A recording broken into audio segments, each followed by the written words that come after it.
And then there were 12.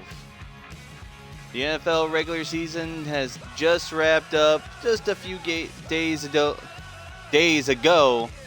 and the NFL postseason wildcard weekend is just around the corner.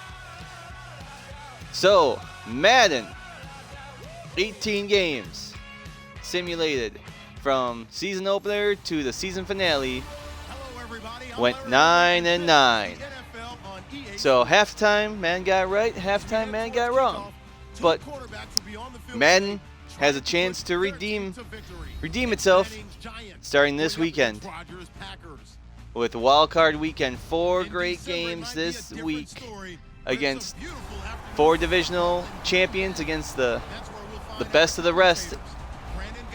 And this week, what I believe and most of the nation will say is the best game that's available to us this weekend is none other than the New York Giants versus the Green Bay Packers, which will close out Wild Card Weekend, and we'll know who will play who the following week in the divisional round. And a playoff classic, you could say.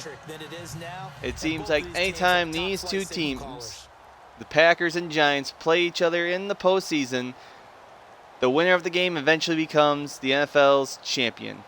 They met 5 times prior to the Super Bowl in the NFL championship game. Packers winning 4 of those times. But ever since, it's been all New York.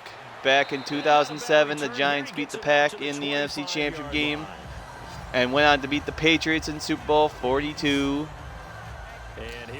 They met again in 2011. The last time the Giants made the playoffs in divisional round with the Packers were 15-1, best record the Packers ever had. And they just exposed their defense and beat them. Went on, beat the Niners in the championship game, and yet again went on to beat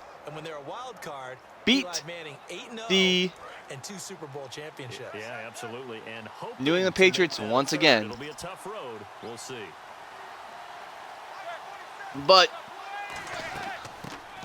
this will be an interesting matchup because these New York Giants team and these Green Bay Packers are not quite the same teams that last met in the postseason in 2011. Because there's only a handful of guys on the Giants team. JPP and Eli Manning for sure. Victor Cruz, I do believe.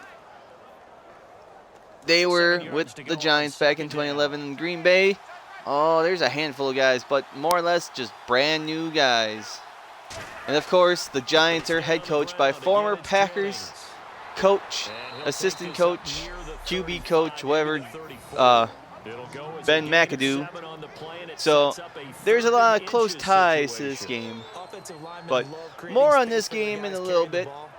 We'll see who man likes and doesn't as time goes on. But just want to reflect on the regular season, which just wrapped up just a few days ago.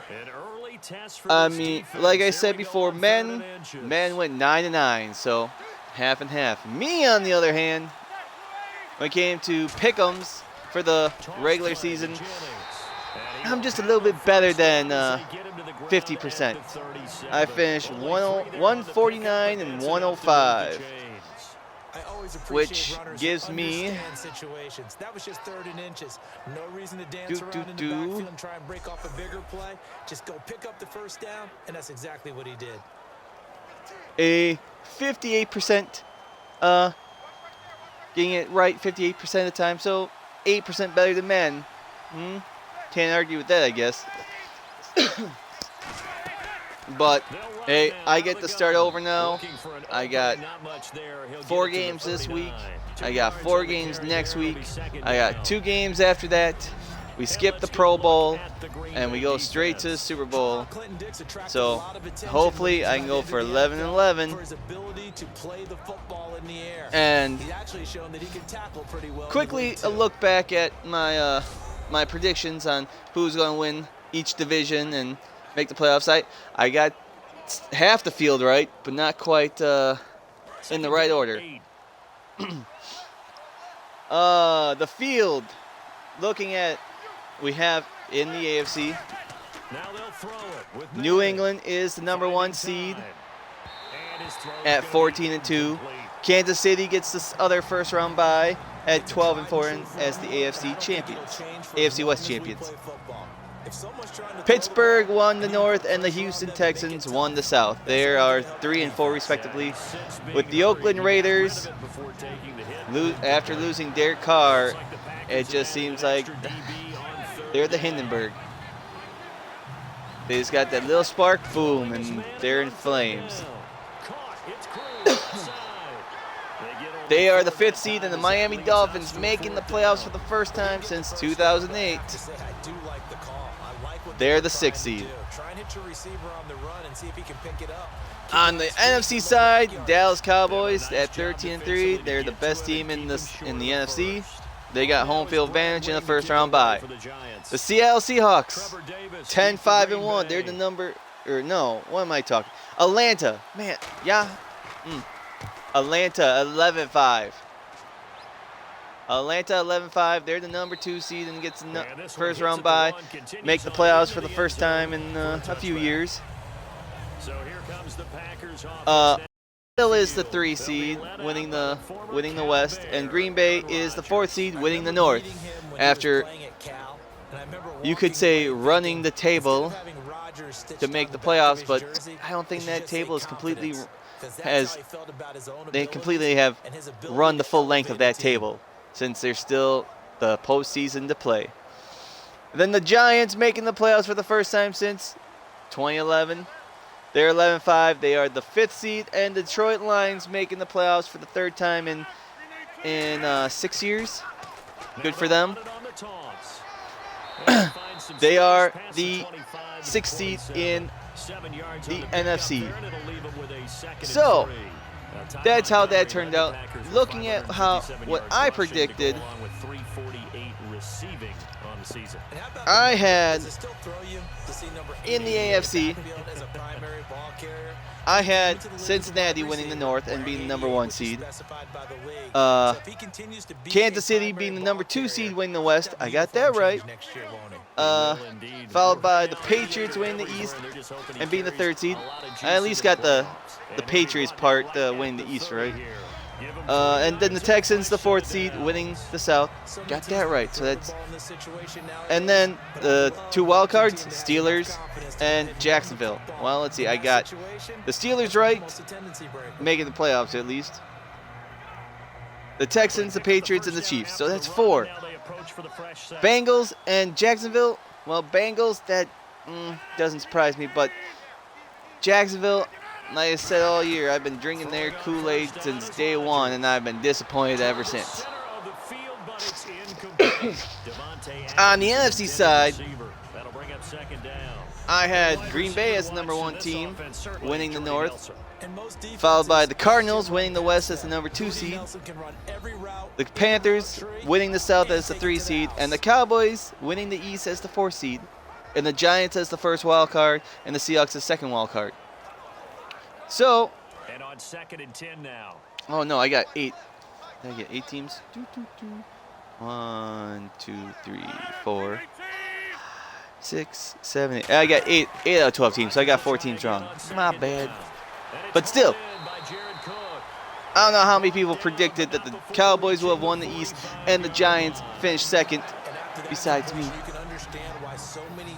But, you know, it's very hard to predict how seasons will go. You know, with injuries, with who you're playing, when they're playing. I mean, you look at some of the big failures this year, or not failures, disappointments. You look at, for example, the defending NFC and AFC champions, Super Bowl champions, the Denver Broncos and Carolina Panthers. This is the first time since, what they say, That was a nicely run slant route, and what the receiver's trying to do is make the defender think he's going upfield for a deeper route, and then breaks it off, usually after about 3 to 4 steps. Now I gotta find it. And now what he's trying to do is use his body to keep the defender away from the football and give the quarterback a really nice target. Now some movement before the snap. And we'll hear from our referee for the first time this afternoon.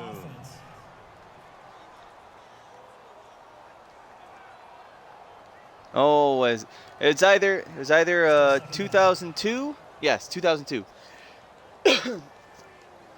It's the first time since 2002 that the Super Bowl teams, the 2 teams that played in the Super Bowl, that one or the other did not make the playoffs. Excuse me. And that's a little shocking, especially Denver. Denver had a chance. They finished 9-7 in the AFC, and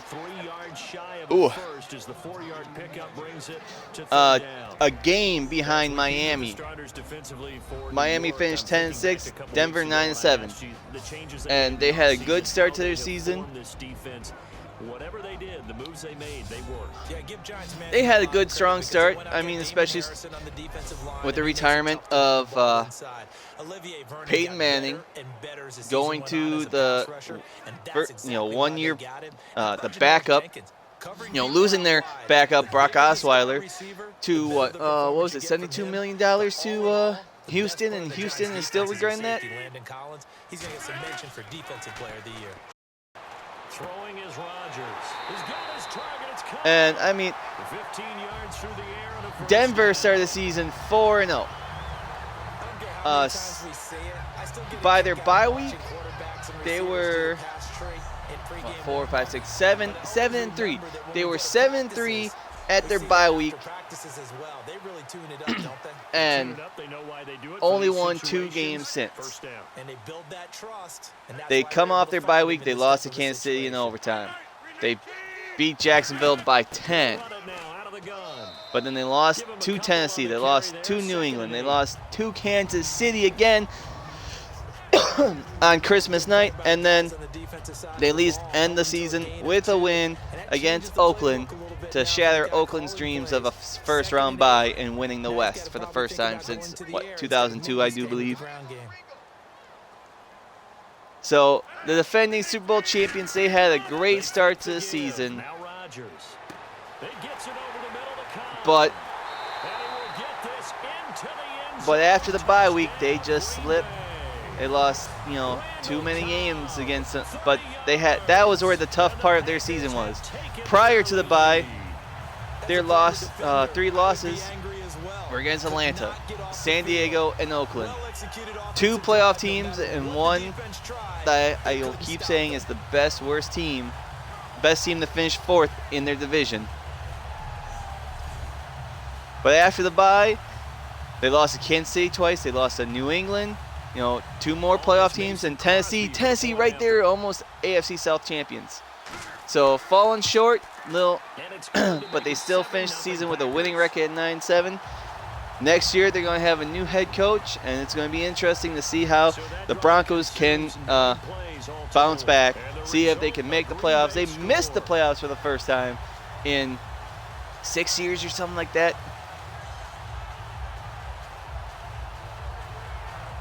So, let's see.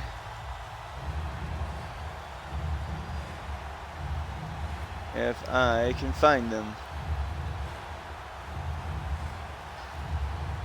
Yes, and also the Broncos are the first reigning Super Bowl champions since the 2013 Ravens to miss the playoffs.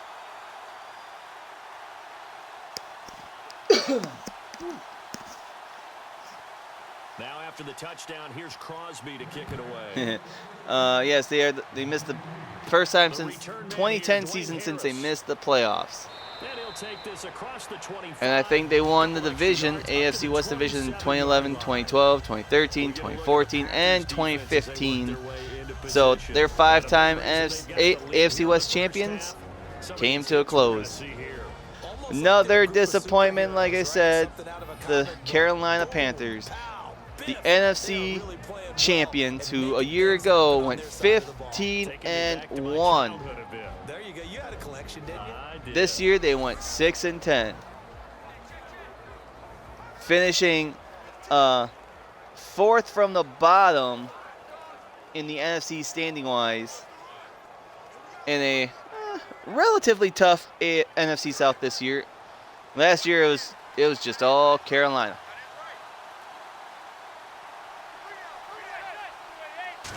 But you look at their season, they also missed the playoffs for the first time since 2012.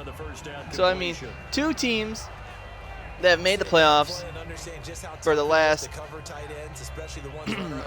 4 years, 3-4 years straight, missed the playoffs completely. And that's the other thing. Usually you have a, 33% turnover in the when it comes to the playoffs. Come back to that in a second. Gotta look at Carolina season, how it started. Obviously, for not the first time. It's been a while since they had a Super Bowl rematch to kick off the regular season. I think since at the merger, Kansas City and Minnesota played each other day one of the merger, or the kick off the season. Since you had a Super Bowl rematch in week 1. But they start the season off, they lose. And by a missed field goal, if I remember correctly. Little disappointed. I thought Carolina, they had most of their guys back. They got back their wide Kelvin Benjamin, and they only lost Josh Norman. It's like, how big of a puzzle piece is that? Well, apparently it was a lot. Because until their bye week, they were only 1-5 entering their bye week. Their only win came week 2 against the San Francisco 49ers, who seems to be the only team that San Francisco was able to beat was their divisional rival, Los Angeles. And now they're both looking for head coaches, but more in a bit. So after their bye, though, they rebound some. They finished 5-5.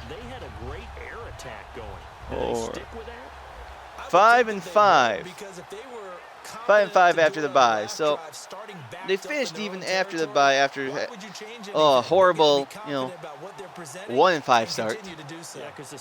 So, finishing regular season at 6-10, have room to adjust.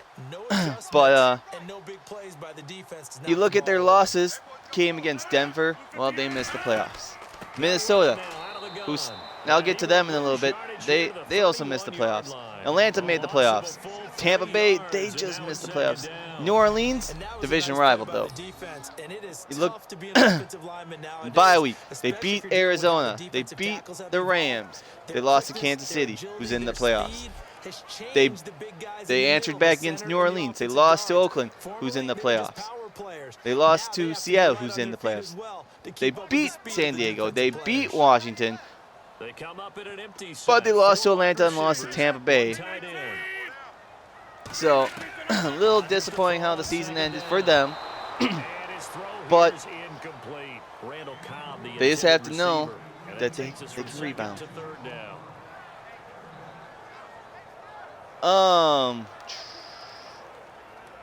Next big disappointment of the season, you could say, are the Minnesota Vikings. I mean, they started the season 5-0, especially right after the preseason. Their final,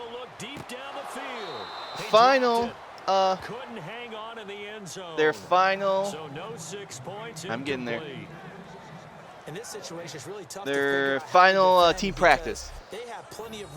Teddy Bridgewater blows out his knee Yet at the same time, you got to be ready for the his short game. ACL, it dislocates it, blows out, tears it all apart, and they're out of the quarterback. He could be out for a year to 2 years, depending on the surgery and recovery. And what do? They go trade for Sam Bradford. It's like, we go from defending NFC North champions to possibly worst case scenario. We're not gonna fall like this. We're bouncing back. We're gonna find ourselves a quarterback, whatever it takes, and we're still gonna compete in the North, defend our NFC North championships. And what do? They trade for Sam Bradford. Don't you think that when and lo and behold, he wasn't ready for week 1, but they were able to take on at the time not so good Tennessee Titans, who in the end came out of nowhere to make a push for the South. Doesn't always work out though. They come out here in the eye. They'll begin the drive. But anyways, and he is going to lose yardage here. It's a loss of 2 there. They start the season 5-0. They beat Tennessee. They beat Green Bay. They beat Carolina. They beat the Giants, and they beat Houston. You beat the defending NFC champions. You beat 3 teams that eventually would make the playoffs. And then you head into the bye week. You're 5-0. You're the hottest team in the NFL. You take your bye. And that's where everything went to shit. They run again with Jennings. They practically lose. They lost 4 straight. They went from 5-0, kings of the NFC, to 5-4. They lost to Philly. They lost to Chicago. They lost to Detroit, and they lost to Washington. And to avoid a 5-game skid, they beat Arizona. Well, after that, they lost to Detroit. They lost to Dallas. But then they bounced back to beat Jacksonville. But they lose to Indiana. They got blown out by Indianapolis. They made the game at the end, but not really, against the Packers. And then they end the season just the way they started, with a win. This time against Chicago. So after their bye, starting 5-0, they went 3-8. Huge disappointment. They lost AP after week 2. Meniscus sprain, knee injury. But they had a great defense going into that bye. The defense was propelling them. Their offense was scoring enough to, win. But once that offensive line got so banged up, they were done. It's early in the game, so I don't think that the confidence just goes entirely out of, running your kicker back out. Where is it? They still had a shot to make the playoffs entering week 16, but they were one and done. In terms of what they do on drives and not try and settle for field goals. They are, let's see, 1, 2, 3, 4, 5. They are the 5th team in NFL history, or 6th team in NFL history, to start the season 5-0 and miss the playoffs. They joined the 93 Saints, the 2003 Vikings, the 2009 Broncos, 2009 Giants, and just last year, the 2015 Atlanta Falcons.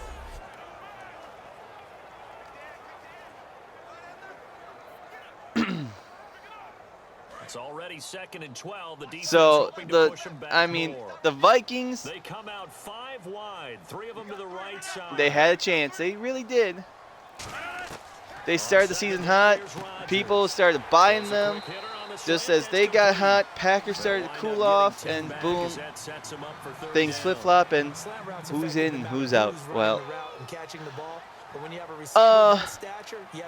other NFL news going on, obviously, since the season wrapped up, we have coach firings. But you have your traditional Black Monday.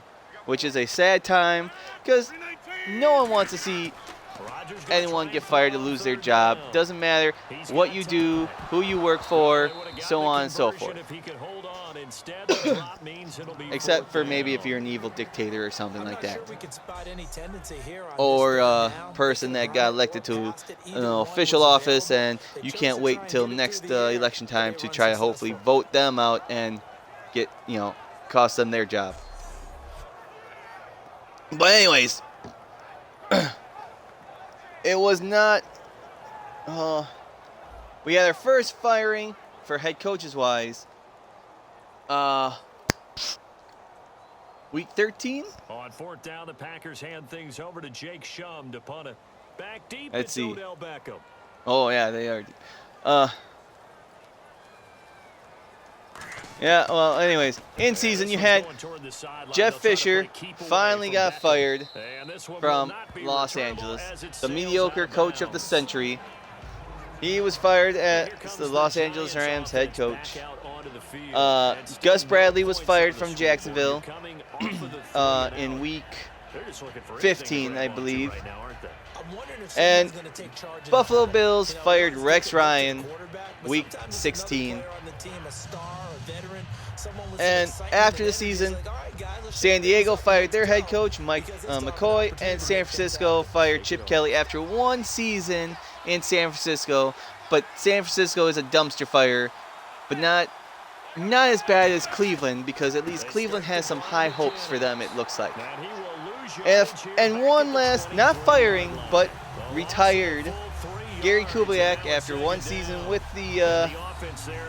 or 2 seasons with the Denver Broncos. He steps down due to health concerns and just wants to ride off in the sunset.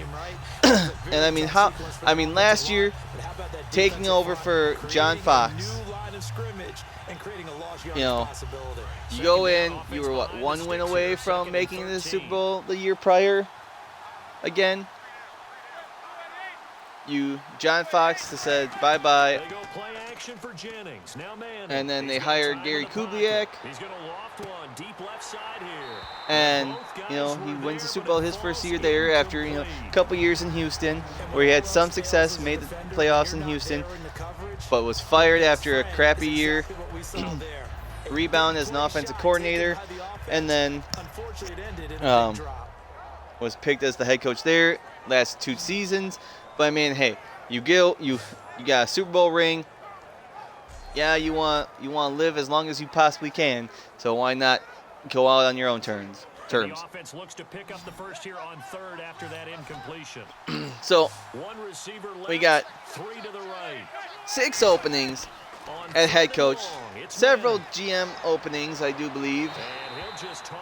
Well, just one for now. San Francisco fired their general manager, which, happened before the final game, or knew was going to happen.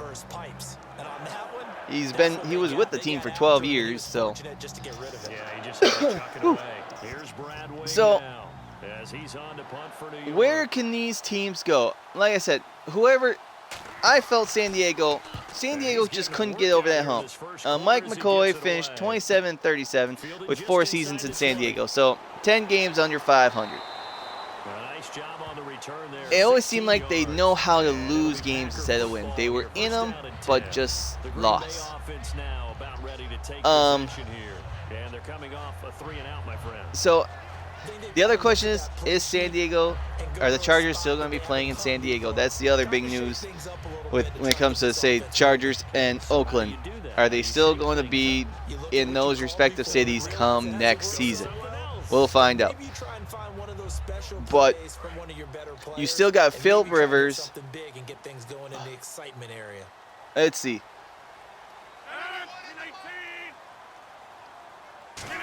Let's see what's on there. And he went nowhere. Well, he went backwards, back to the 33. It's a long come on. Second down.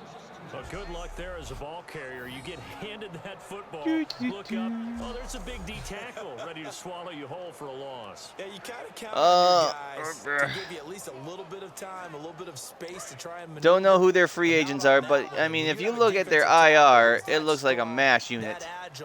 He's a lot to deal with. Sometimes you have to 1, 2, 3, 4, 5, 6, 7, 8, 9, 10, 11, 12, 13, 14, 15, 16, 17, 18, 19, 20, 21, 22, 23 different people placed on IR. But I mean, you still got Phillip Rivers for now. Time to come up with his third down play as we've hit the end of quarter one. Let's see, when was the last time the Chargers made the playoffs? Just a moment. This presentation of the NFL on EA Sports is brought to you by Snickers. You're off your game when you're hungry. Snickers satisfies. With Charles Davis, I'm Brandon Gaudin. Second quarter about to get underway with the Packers in possession of the football. They're staring up at a 3rd and 9 to start out. No, I don't want that. Where is it? Here it is. San Diego hasn't made the playoffs since 2013, so it's been 3 years. After the run on 2nd down. And defensively, it's a nickel formation. Compared to, say, Buffalo, who hasn't made the playoffs since 99. The Browns since 2002, the Rams since 2004, and Jacksonville since 2007. So you look at those firings, you have the Rams, Jacksonville, Bills, Chargers. I mean, top 3, they were all fired before the end of the season, and they all haven't made the playoffs since, last 10 years. 46 on his first kick. This one in that neighborhood as well.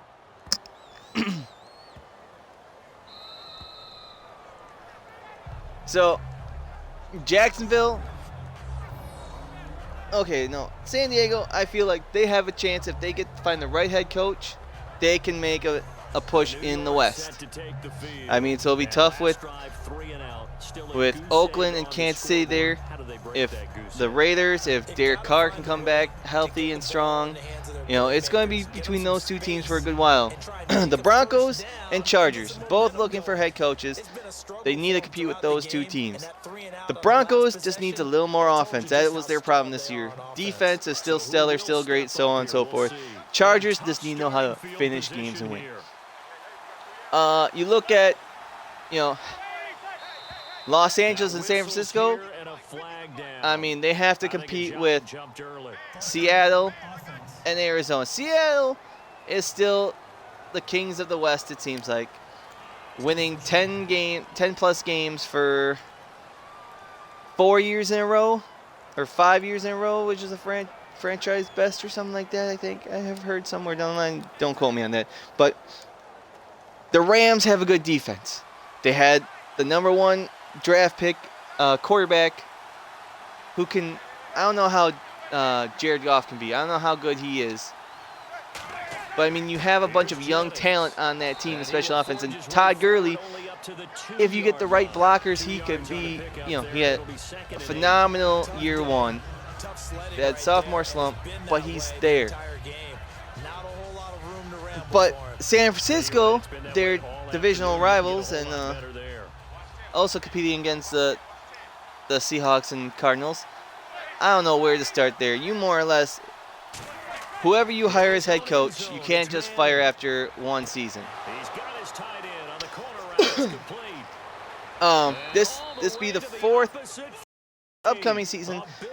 The 49ers will have 4 head coaches in 4 years.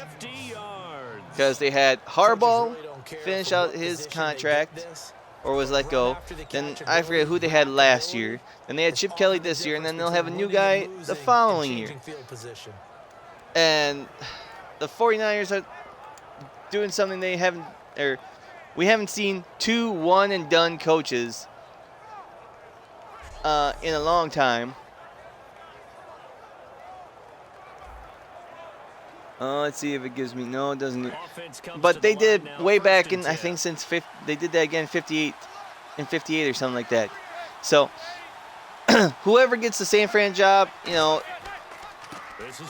my opinion, they got to hire a GM first. The GM hires a coach that they like.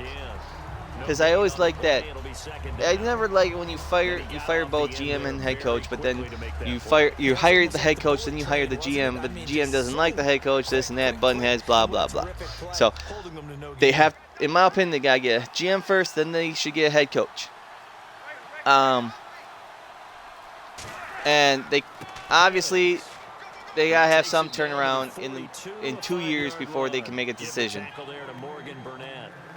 Rams, I think they're just a few key players and the right guy as head coach to lead them to the promised land.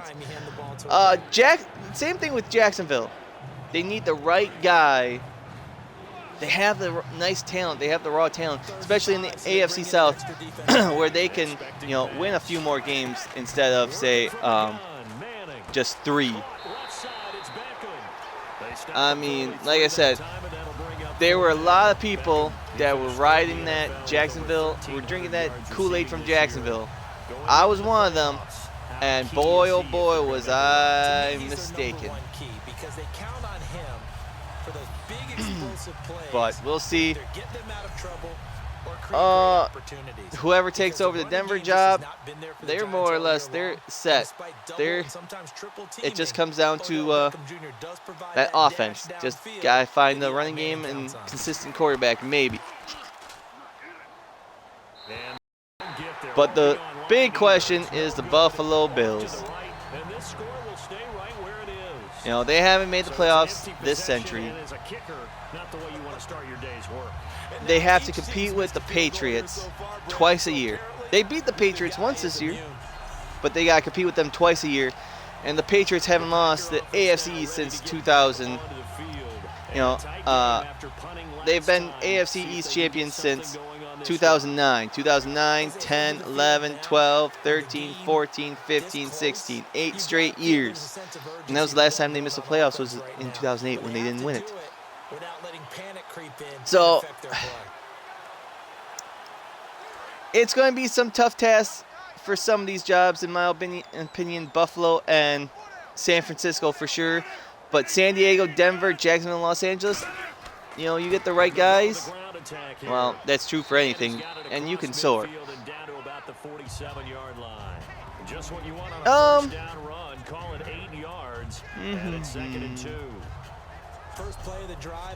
Let's finally take a look at some accomplishments, though, that happened this past season. So we talked some lows, let's talk some highs. Just 2 yards to go here on second down for the offense. Like, for example, week 1, Cam Newton scored his 44th rushing touchdown, surpassing Steve Young for most career rushing touchdowns by a quarterback in NFL history. And you know what?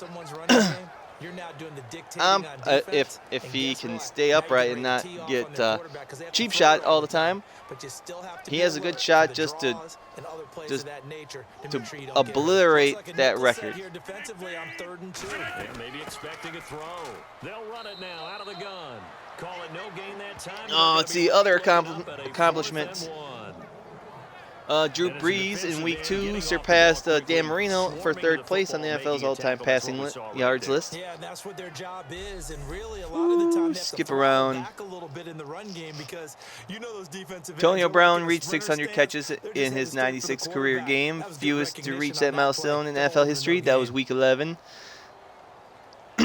Tom Brady surpassed Peyton Manning for most wins, regular season and playoffs. For a starting quarterback, he's well over 200 now. And in week 16, Bill Belichick won 200 career regular season games. He's the 5th coach to do so, joining George Halas, Don Shula, Tom Landry, and Curly Lambeau. In week 17, Matthew Stafford surpassed 30,000 career passing yards in his 109th game, surpassing Dan Marino and Kurt Warner for the fastest quarterback to reach that mark. And of course, there's more milestones. Like, for example, let's look at stats leaders. Do that in a bit. I'll be right back. Take him down at the 26.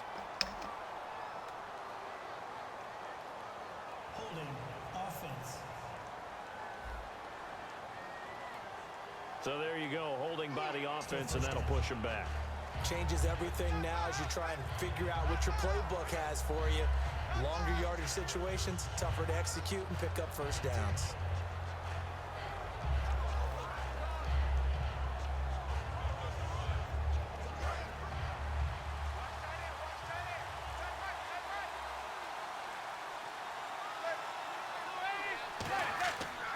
They'll give it to him right up the gut. And this one will go to the 28-yard line. He'll wind up getting 11 on that one. And it's a second down. Really tough drive, but that run helped salvage something there because now there's something positive that came out of it. They got to see good blocking, good push by the offensive line, wide receivers trying to get involved, a good run by the back. And now maybe it'll be a catalyst for them to look at going forward, watching it on tape. Maybe they can keep incorporating that type of a run into their offense. On second down, here's Manning surveying the field. This is Shepard on the catch. That throw good for only a couple. It brings up third down. And just a small glimpse there as to why they like this rookie so much. And that's why they lit up a little bit in our meetings with the coaching staff, didn't they? When we talked about him. Woo. Yeah. So like I was saying, stats. Did you know that the NFL leader in passing yards has never won the Super Bowl the same year? 7 yards remaining here on third down. So you can almost guarantee that whoever wins the passing title will never win the Super Bowl. Throwing is Manning on third down. It's hauled in by Shepard. And speaking of that, surprise, no, not really. Drew Brees led the NFL in passing yards at 5,208, just adding on to his more or less Hall of Fame career. I mean, should get to that in a bit too. You can't. Drew Brees, I don't know how often it comes up. It's like, is he Hall of Fame worthy? I mean, just if you just go by statistics purposes, I say yes. How many times has he thrown for 5,000 yards in a single season? How many times, he broke Johnny Unitas's touchdown streak for consecutive games.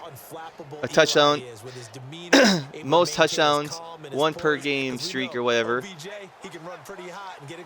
And, he's a Super Bowl champion. So,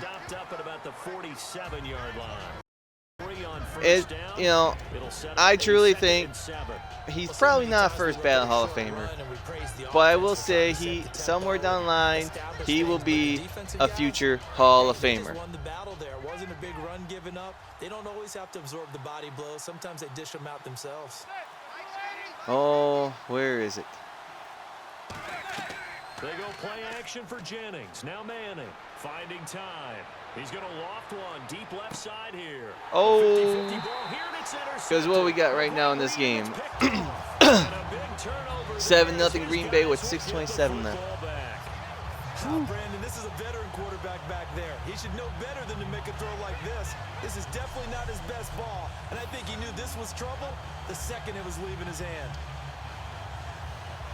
But anyways, other stats leaders in touchdowns. Aaron Rodgers with 40. Matt Ryan was trying to push a case for it, but he was too shy. Interceptions leader, Phillip Rivers at 21. Somebody has to be the best of the worst. You're in control now. You're doing the dictating. They want to see if that can continue as this game progresses. Will it continue? Let's see. Who was sacked the most times? Tyrod Taylor at 42. But let's move on. Let's move on to rushing titles.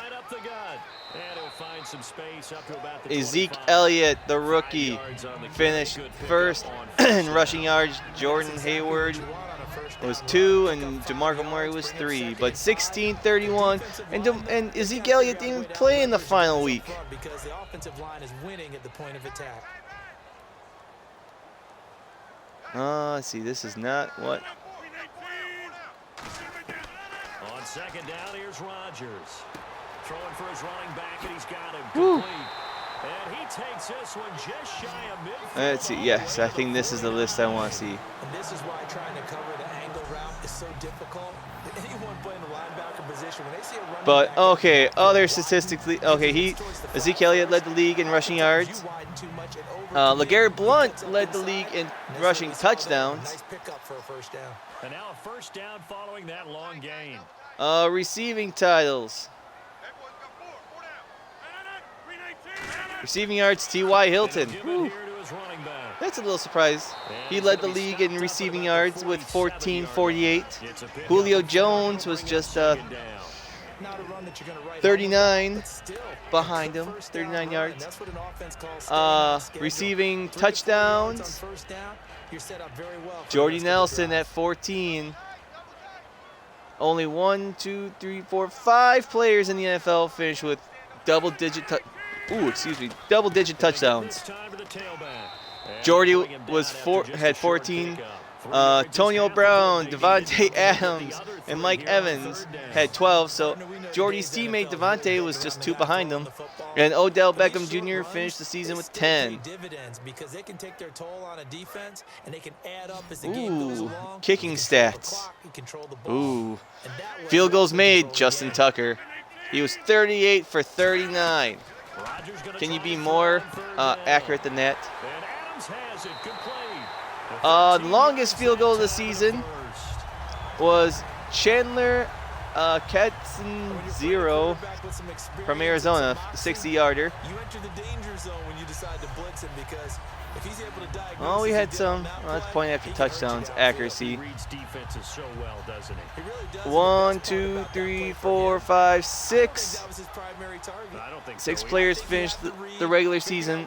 6 kickers finished the regular season at perfect for points after touchdown or extra points. But Justin Tucker had the best percentage at 97.4 for field goals made. Especially when you're 10 for 10 from 50 plus. Returners. Oh my goodness. And Richard Rodgers makes Where's the grab, and let's face it, it's going to follow him the rest of his career. The Hail Mary he caught to beat the Lions. Handful of players had kickoff returns for a touchdown. 1, 2, 3, 4, 5, 6, 7. With the longest of being 104 by Cordell Patterson. But punt returns, we had 3 guys with 2 punt returns for touchdowns. And none other than more electrifying than Tyreek Hill of Kansas City. I mean, oh my goodness, oh my goodness. He had a 95-yard punt return in Week 17 against San Diego. And this guy is a speed demon. It was the hands that made the play. Batting the ball away on an attempted And touchdown pass. he is a threat Way to knock it down. that no one wants to see in the postseason. Kansas City, not really secret weapon, but I mean deadliest weapon. That's going to be at the 10-yard line. The reception good for 7. Ooh, It's punting third down. stats. That's just what we need to The see, end right? time was able to survey the field and find Pat some McAfee spots average. uncovered. Who had the And longest that's where it punt? gets difficult for a defender, Brandon. You go to Brandon your Norton, spots on the field that Norman you from have to Jacksonville cover. had a And 60, when the offense 78 finds an area yarders, that so you're such not as in, that's where they throw the football. John Hecker The from eighth play of Los the drive Angeles. coming up. It's Who third led and the 3. league in, how about inside the 10? Brian Anger from Tampa Bay. Good for him, I guess. Throw once more. That is caught at the 7-yard line.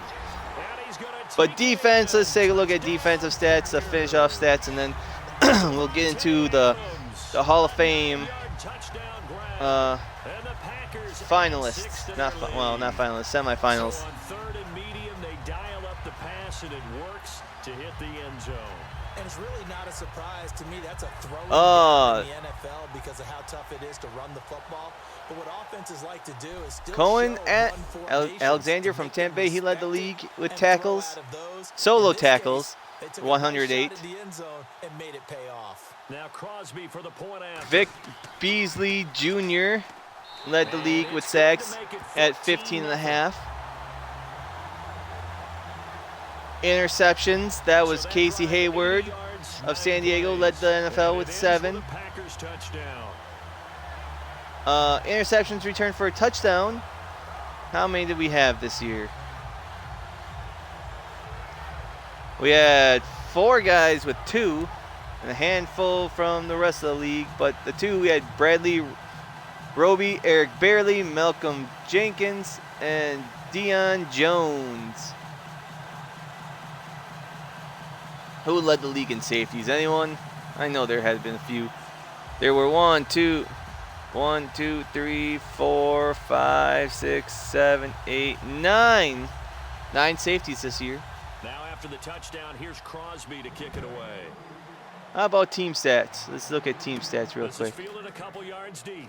What we got? Oh, we're heading to the 2-minute warning, and 1 second before 2-minute warning, they could have ran that 1 second off. The New York set to take the field. Looked like they had something going last drive. Then the interception happened. Will they recover? The memory they need to keep with them is that they did have something going. They were moving the ball on offense, had a nice sequence going. Don't worry about the other part. You can't get that back. Let's go back to what you were doing well before. Here we go. That's the list I want. No memory, but remember the forget the bad. I like that even better. Finally, let's see. Atlanta led the league in points per game with 33.8. Try to shake off the interception. He'll look to throw. Toward the sideline. Point yards per game, New Orleans with 426. Well done.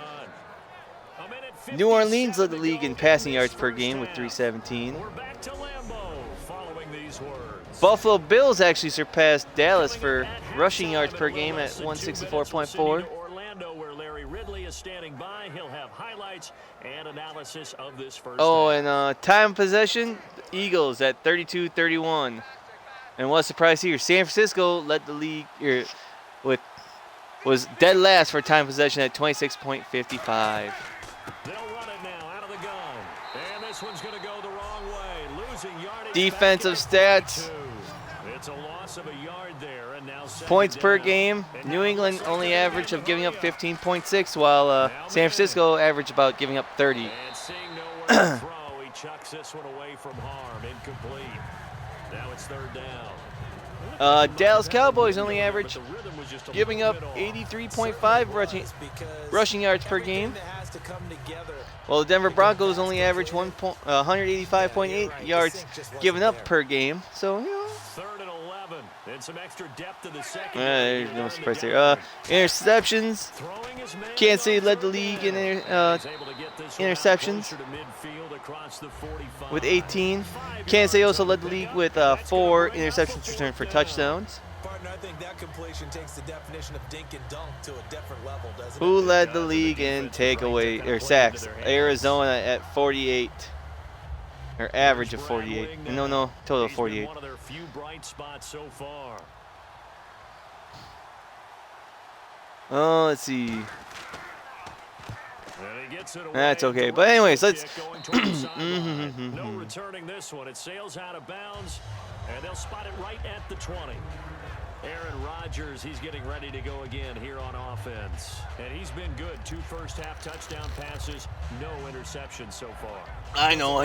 Nothing really to talk about, but hopefully you're enjoying the game. Gives them a lead, and they're feeling really good about how they're playing. With a minute 33. At least another one. I was going to say, now he wants the first half. Talk about the Hall of Fame Go ahead and fling them on the finalists. field, folks. He wants that type of celebration. And then, they pick from there. Then we'll dive into the 4 games this weekend after halftime of this game. Ooh, a screen pass to Ty Montgomery's at, no, not a good spin, but anyways. A good first down call as the screen play gets him 9. For a second there, I Take a thought that look, might break big. class of 2017 Hall of Fame.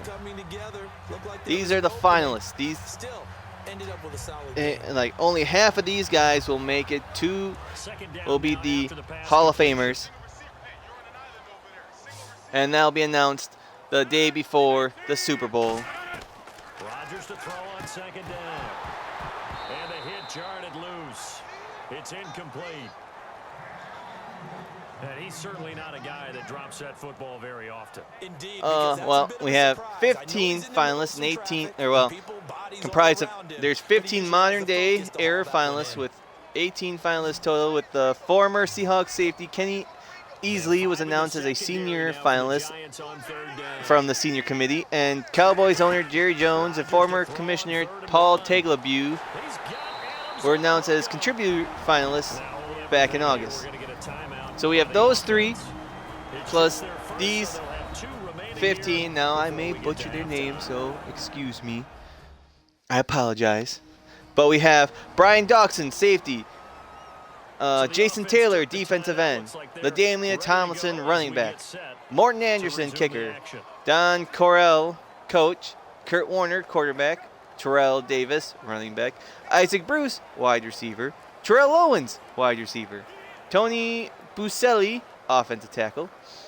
Alan Fence, Pekka, guard. Joe Jacoby, offensive tackle. Ty Law, cornerback. John Lynch, safety. Kevin Maui, center. Now, besides the three that we mentioned earlier, the Kenny Elsley and Jerry Jones and Paul Tagliabue, if I had to pick two of the three, I'd probably pick the player, Kenny Elsley, and Paul Tagliabue. Nothing against Jerry Jones, but there's always room for next year. Because, I mean, what would be more exciting? Because Jerry Jones, he missed out on the, he was a semifinal.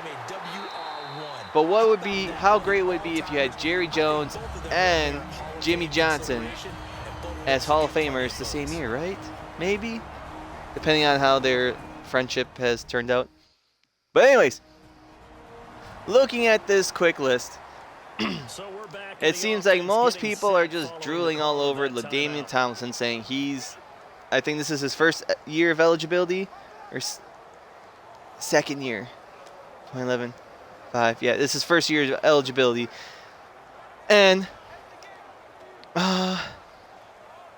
he's more or less a lock, they say.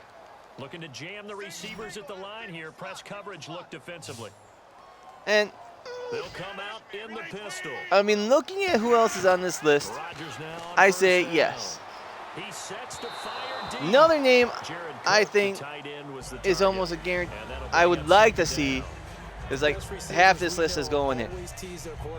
Kurt Warner, LaDainian Tomlinson. I mean, just looking at this, there's only a handful of names I do recognize. There's another half that I'm not quite sure. But, I mean, last year Kurt Warner had to deal with Brett Favre, and there's no way you're going to have two quarterbacks going in the same year. But I'm pretty sure Kurt Warner's going in. I'm pretty sure LaDainian Tomlinson's going in. That's two. I would love to see Morton Anderson get in. And the only reason why is because, you know, he's a kicker. All they do is, you know, but look at his, you know, stats. He's the all-time leader in points in the NFL. So, I mean, come on. It's like the MVP debate, which I'll get to in a little bit, actually. Oh, bull crap. Bull crap that that Rodgers would sit in that pocket like that. Man really needs to improve on Rodgers' mobility and scrambling. That'd be interesting if they could do that to show, keep the play alive. That's something that that'd be nice to see if they can work that in. But going back to the Hall of Fame, like Morton Anderson, LaDainian Tomlinson, Kurt Warner. The big debate comes over Terrell Davis. He only played in the league for 6 seasons. But yet, Gale Sayers only played in the league for 6 seasons, and he's in the Hall of Fame. And every other stat they has Super Bowl MVP, league MVP. Everyone that has been league and Super Bowl MVP have made are in the Hall of Fame or something like that. So maybe we'll have 2 running backs going in. It's going to be tough in my opinion. But it's just how can you have a short career and be considered a Hall of Famer? That's always a great debate. Like, he might have been at his peak when, everything happened and so forth. But I don't see Isaac Bruce getting in. I don't see Jason Taylor getting in, at least this time around. Brian Dawson. Yeah, maybe. And they'll go ground game here with a tailback. What is it? Forward to about the 27-yard line. John 2 Lynch? yards on the carry there. It'll be second down. Like, In order to play really good I run recognize the defense, name. playing a 3-4, I know he was a good player, the nose tackle, but I the just guys didn't they think. call the I defensive never thought he ends, was a they're usually Hall of Famer, but that's big just me people, speaking. 'cause they're gonna have to eat up a lot of blockers. You know. It's usually 5-on-3. But what truly makes up the Hall of Fame? Who is a Hall of Famer? That's always the great debate. They're able to just roam and hit. So we have come As you Jerry Kramer, offensive line for the Green Bay Packers during the Lombardi eras. He's not in the Hall of Fame, but if he wasn't there, the jet sweep, the power sweep would not work. They would not have won the 61 NFL championship game, and he should be in the Hall of Fame. Come on, senior committee, throw him in there, put him with his teammates, and so forth and so on. But probably talk about that. I don't know if I'll ever get around to talk about the Hall of Fame again, at least through these sets of videos. But Terrell Owens, I think he's going to miss the Hall of Fame one more year. Just depend. It just might be too recent on what he like. Yes, he's a great wide receiver, but that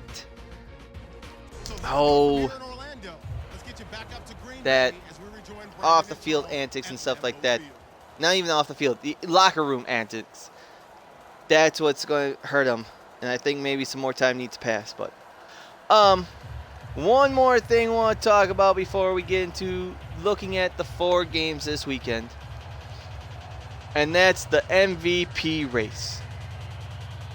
The great debate: who is going to be the league MVP?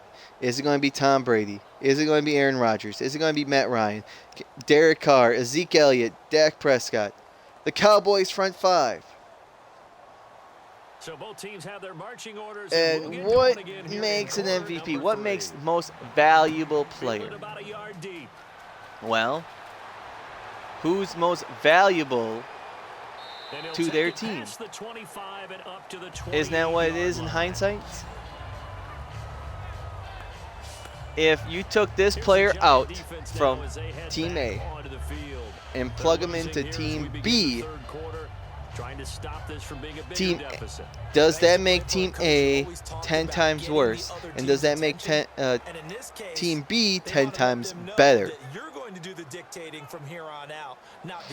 And in all honesty, you know what? I would love to see the Cowboys front 5 get league MVP. All 5 of them, if possible. Or the one guy on that front 5 that, if you go back and look at videotape and stuff like that, who is there to, blindside, blocking, pulling them for blocks and stuff like that. But I really don't want to see Tom Brady win it. Not saying he doesn't deserve it. I mean, Patriots were winning without him the first 4 games. They were 3-1. I know he just makes them better. But he's been in the system, and he knows what he's doing for experience.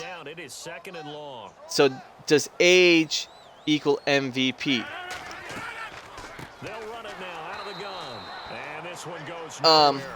Obviously, I would love to see Aaron Rodgers wins it because I'm a huge Packers fan, my beloved Packers. I would love to see him win it because especially what he did in the last 7 games of the season. Did not throw a single interception, had 18 touchdowns and no interceptions. Then says when they were 4-6, says, I think we can run the table. And they did. They went from 4-6 to 10-6. Oh, that's going to be knocked away and incomplete. Matt Ryan, I think Matt Matt Ryan, he's a dark horse. It's like you look at his stats and so forth. Question is, if he wasn't there, would the team still win or would they be worse? And obviously, I think they'd be worse. I would not mind seeing Matt Ryan win it. I just don't think I won't. Zeke and Dak, I don't think they're quite there. Rookie players of the year, yes, obviously. But if they didn't have that front five, Zeke couldn't run, and Dak wouldn't be protected. But yet Zeke helps Dak, and so forth. Pressure comes and the Giants block it. This will be picked up inside Oh, the 10. whatever. What just happened? It's like, oh, snap. No. But anyways, but I think besides Matt Ryan, the super dark horse that most likely won't get is Derek Carr. Just look at him. Once he got hurt and was knocked out, what have the Raiders done? They lost to Denver. They lost the game prior. Right? Yeah. Maybe not. I forget how they did in Week 16. And now, So they're operating in the red zone. No, they won Week 16, barely. But, I mean, that team, ever since Derek Carr got hurt, they just don't look the same. So doesn't that look like MVP quality? So, but we'll see. Time will tell. Now we're 2 minutes into the second half. Green Bay still winning 14-0, but the Giants just got a block punt that just happened to happen. And their second goal now on Green Bay's 8-yard line. And on the ground they go with a running back. And surprisingly how good Green Bay's defense. But yet this is a simulation. Because I see Rollins out there, which probably won't be in the game come Sunday. Because he left VI stretcher and ambulance in that Detroit game. See how how this drive goes. Can New York punch it in, or do they have to settle for a field goal attempt? I mean, New York has 3 wide receivers that can be one of the best in the. Wow, that could be the best trio receiving core. But right there, Green Bay's defense just saw that screen and covered it, react to it. But I don't know if that would really happen. When it comes to screenplays, some teams can cover it and some can't. I don't think Green Bay really can't. Well, this will put the Giants on the board at least, unless it's blocked or shanked. Nope. And the 11-year veteran bangs it through. And they will get so Giants on the board. And with that, I'll be right back. So he missed a field goal earlier, but he says not this time, and he's able to knock it through to give his guys 3. And that's all you want as a kicker, a chance to redeem yourself. You got to have a short memory if you're going to survive at this level, and he's able to get back on track.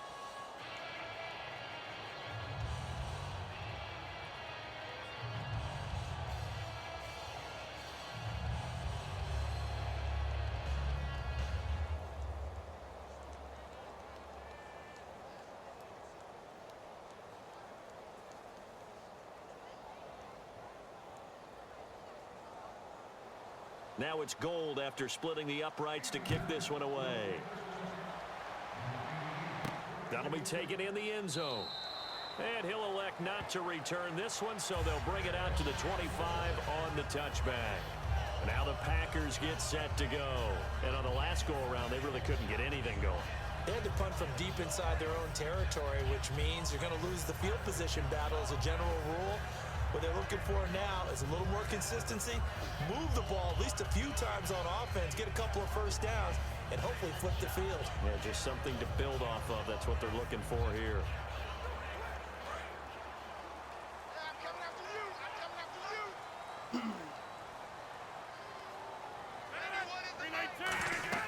They'll run it now out of the gun. And he'll fight forward to about the 27-yard line. Give him a couple on the carry there. 2nd and 8.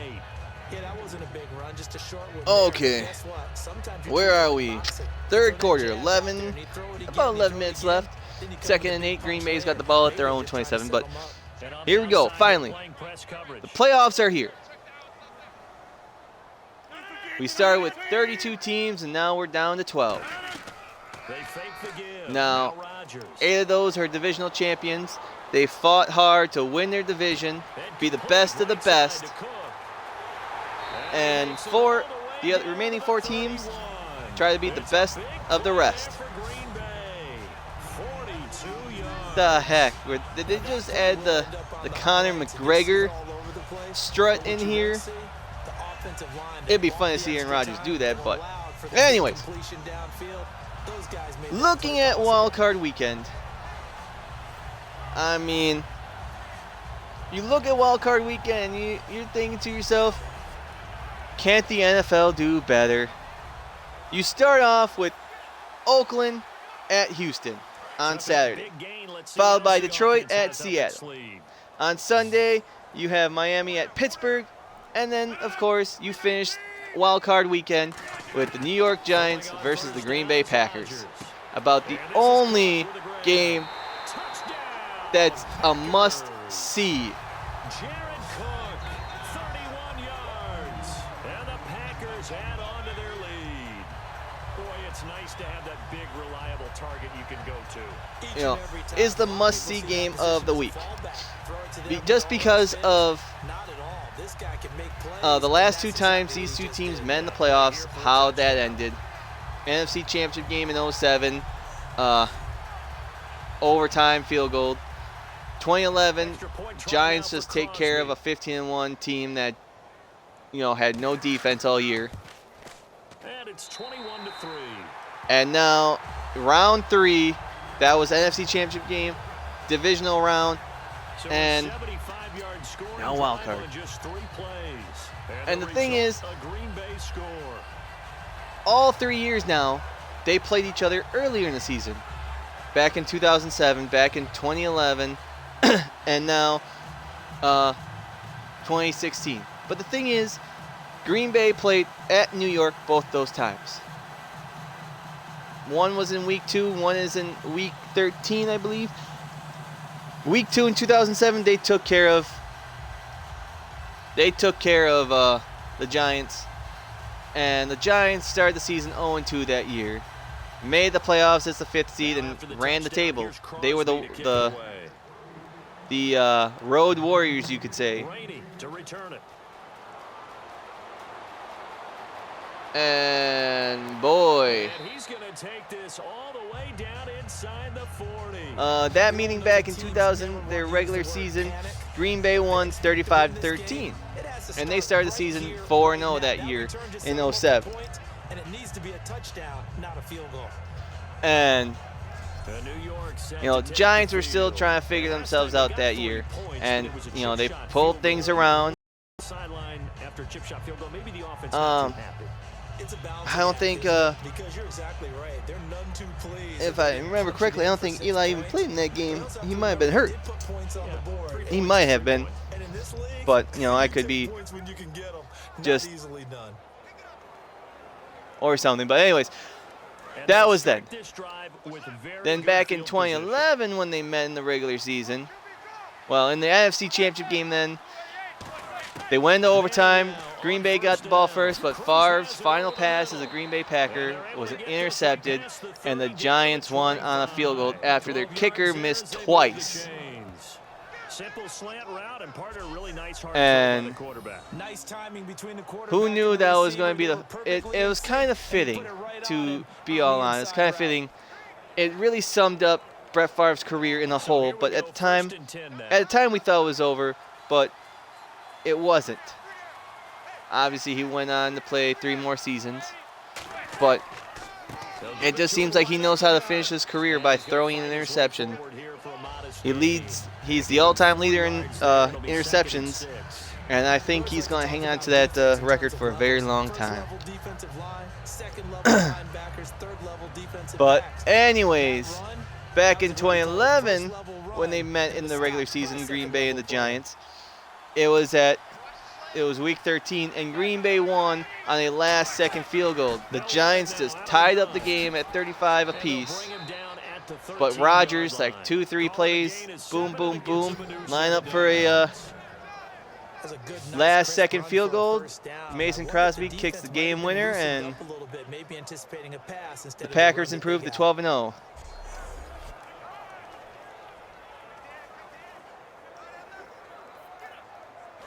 And then they met. Green Bay Packers got the #1 seed in the playoffs that year. They got by. They played the Giants divisional round at Lambeau and just fell flat.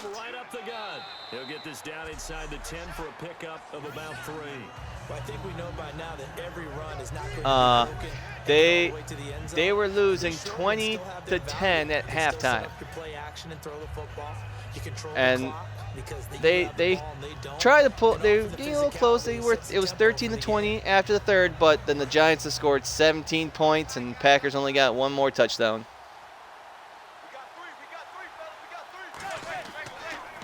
On second down, they'll try and run the counter.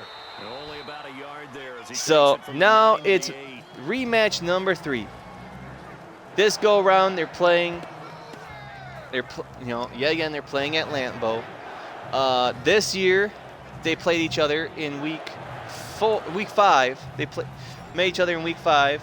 Instead of at New York, it was in Green Bay, which I feel like there's something to it this time. That's a sign. That's a sign. The other 2 times we're at New York, we won there, they won here. Now we won here. Now we're playing again. It has to come our way. We won 23-16. A little close. Green Bay's defense held, and it's not like they had the great cornerbacks back then. They were banged up at cornerback as well, so it's possible. But let's go back to the first game of Wild Card Weekend. Oakland at Houston, and I mean what a mess with this one. Like I said earlier, Oakland, Derek Carr and the Raiders made the playoffs for the first time in 14 years since they last were in the Super Bowl in 2002. They had a chance to win the West. But failed because of Carr's injury.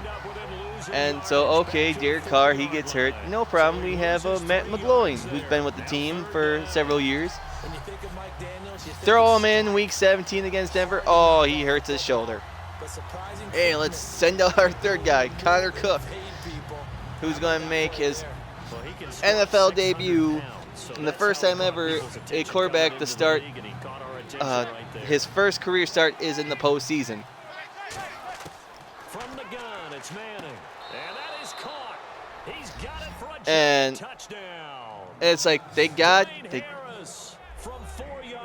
got good receivers, they got good running backs, they got good offensive line, but if you don't have that general on the field, that quarterback, then you have no offense. Defense can do the best, but if your offense can't score, you can't win. Now, they have a chance against Houston this week. Houston, several weeks ago, start of the season, they decided to sign Brock Osweiler. Brock Osweiler decided that he didn't want to stay with Denver. He wanted to start his own, start fresh, and get the money. He wanted money. Denver offered him some money. He's like, no thanks, I'll go elsewhere. And where does he go? Houston's like, okay, we'll give you a 4-year deal for $72 million. And it's like, money in the bank, but he just floundered. His stats for this year, He was 301 for 510, 59% completion, 2,957 yards, 15 touchdowns, but 16 interceptions. And they were 8-6 as he was the quarterback. So they decided to bench him in week 16. They bring out Tom Savage. Tom Savage, he officially gets a start in week 17. He gets hurt, he gets concussed, and what happens? Brock Osweiler's back. He's back under center. They lost week 17, but didn't matter. They won. They won week 16. They lost week 17, but that didn't matter. They were AFC South champions, and they are heading to the playoffs.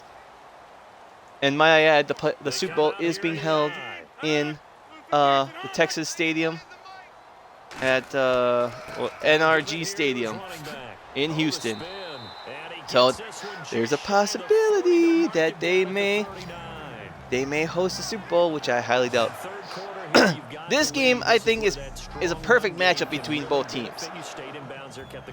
I mean, if Oakland had their quarterback, obviously I'd go straight with Oakland. Houston has a defense that could cause trouble, but I feel like both Houston and Oakland are in the same boat. They're both sinking at the time. They're trying to dump water out. Houston's been sinking a lot longer than Oakland. Oakland more or less, like, they scraped against an iceberg when Derek Carr got hurt. Houston's been slowly but surely sinking. In all honesty, I do like Oakland in this game. Houston has a chance just because they're the home team. And what happened to Houston last year in the playoffs, I mean, it's almost guaranteed that they'll do better this year. Because last year they were blanketed 30-0 by Kansas City. So, I mean, yet again, they play an AFC West opponent. They host their AFC South champions. They host them. And the real question becomes, if they score any points, it's 10 times better than last year. So my pick for this game, I'm going with Oakland. I think Oakland's more the well-rounded team. Yes, they don't have their general, but I think Connor Cook can at least get them to the promised lands and get enough points. I just think, Brock Osweiler has a chance to redeem himself to show why he's worth $72 million. If you're a selfish player, so it's time to either put up or shut up. Yeah, you went backwards on the yardage. So all in all, I like. That's a really big play for them, right? Able to figure it out, sniff it all in all, out, I like Oakland in this game. Here's Jacob Shum now. And he did have one blocked earlier. They did play each other week 11, and Oakland did win. That was in Mexico City, though, so Houston is looking for some redemption. And I think the Detroit-Seattle game is the only one that's not a rematch for this wild card weekend. Because I know Miami and Pittsburgh played each other. So Oakland won earlier in the season against Houston by 7, but that was in Mexico City. The Giants offense now, Detroit. Last time they were out, they scored. Still trailing here, though, so some work to do. Yeah. No. So yeah, Detroit and Seattle, they're meeting for the first time since last year. Yes. And how did that game turn out last year? I mean, also, well, moving on. Nice, I picked Oakland over Houston.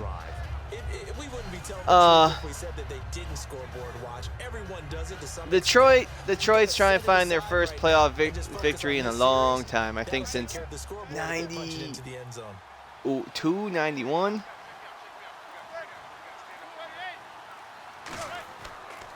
And they'll go on the ground. And to the 42-yard line here and brought down there. Let's see. Before that time as the drive continues. That's Not too many more ideas. the last time Detroit won a playoff game was 91 divisional game. It's been 25 seasons since they've won a playoff game. A little less than Cincinnati, who haven't won since 1990, who's been waiting for 26 years. And they both have played 8 games in the playoffs. But quickly looking at Detroit, they had a chance to win the North. They had everything going for them. They were as we look at the playoff picture, that I have to say the Giants and Packers 9-4. They were 9-4 heading into Week 15. That grueling stretch of games at New York, at Dallas, and hosting Green Bay. Grueling stretch of games. They were 9-4. All they had to do, if they won out, they could have been the number 2 seed in the NFC. Knows how to go into Green Bay and beat them. Traditionally, the last 2 times they've gone in, they've beaten Green Bay, and the Packers have been favored both times. But Eli Manning and Odell Beckham Jr. It comes down to let's see, both at Detroit or at Dallas, at New York, they lost at Houston, they lost at Chicago, they lost at Green Bay. That's 1, 2, 3, 4, 5 road games that they lost. And besides the Bears and Titans, well, they also lost to Tennessee. That was their 6th and 7th loss of the year. They lost to 1, 2, 3, 4, well, 4 playoff teams. And just seems like Matthew Stafford doesn't know how to win against winning teams.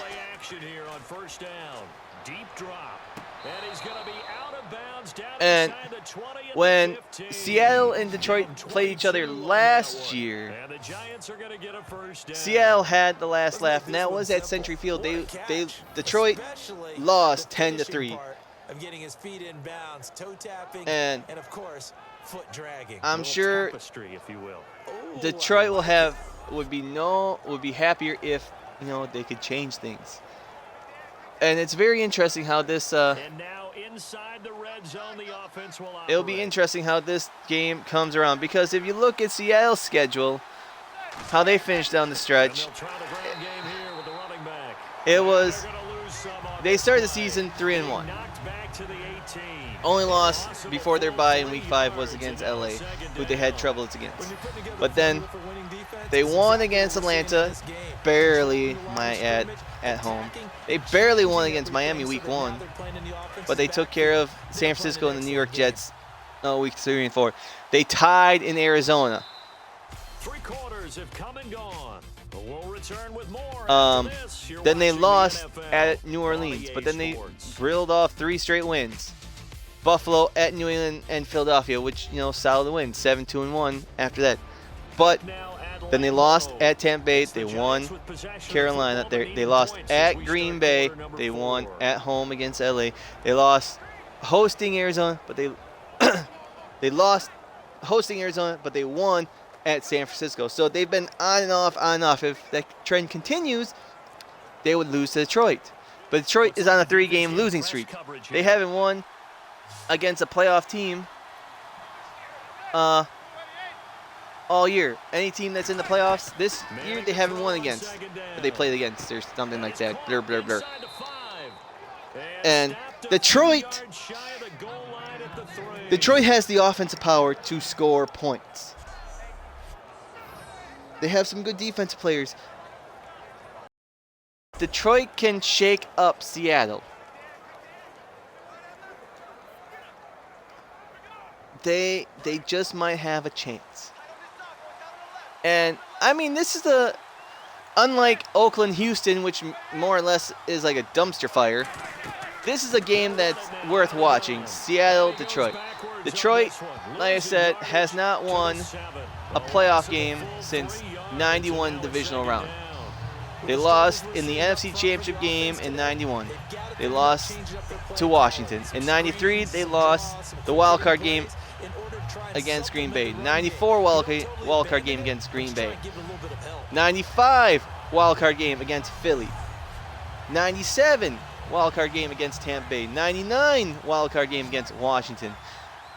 2011 wildcard game against New Orleans. And just 2 years ago, Detroit lost to Dallas in the wildcard round. And he's got it. Touchdown, Giants. Victor Cruz. Ooh, Giants are making an effort here. If they get the field goal, they're down by 4.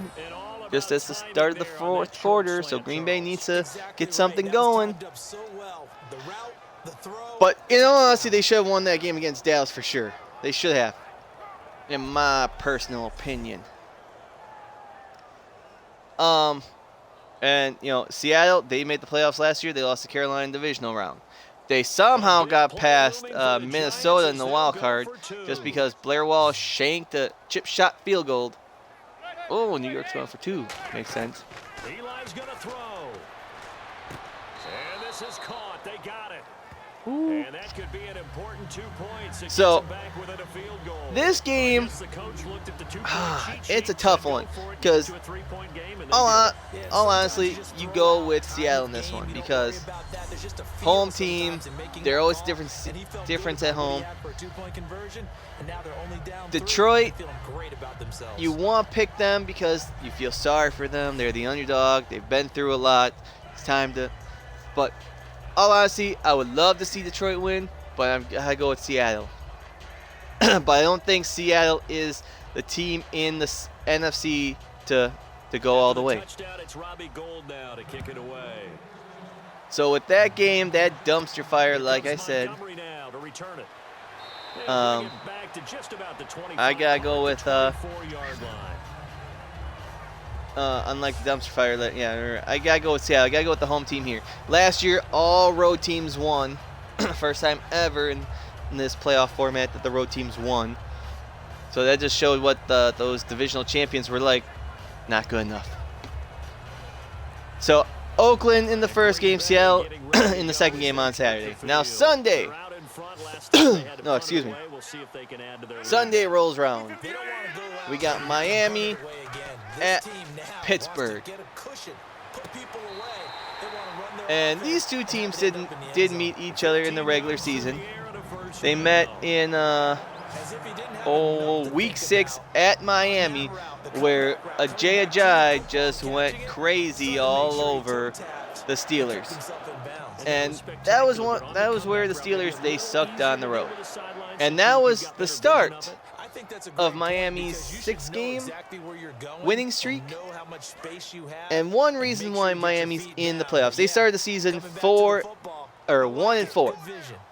And they got things turned around by beating Pittsburgh. Pittsburgh, that was only their second loss of all year. They would only lose 3 more games after that and then just, run the table, you could say. And starting in week 11, they beat the Browns, they beat the Colts, they beat the Giants, beat the Bills, beat the Bengals, beat the Ravens, and beat the Browns again. And they haven't lost since.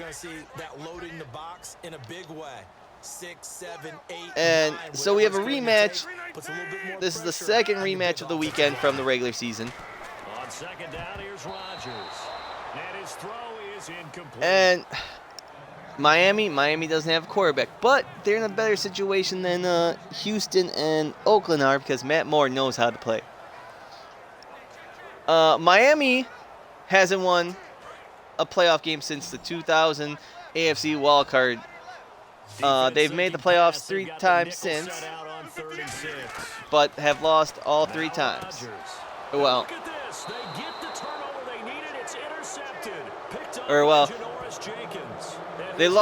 they've made the playoffs twice since then. They lost the 2000 divisional round to Oakland. They lost the 2001 wildcard game against Baltimore and 2008 wildcard game against Baltimore. Is taking care of the football, and especially with a lead here in the fourth quarter, turning it over. Now the door is open for the opposition. So this is only going to be this will be their 3rd playoff game, or 4th playoff game, 3rd appearance since 2000. So these come rare, and they have to take advantage of them.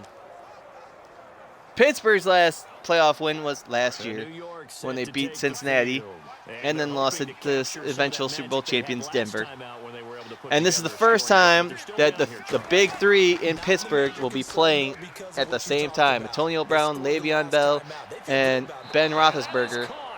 He's got it for a giant touchdown.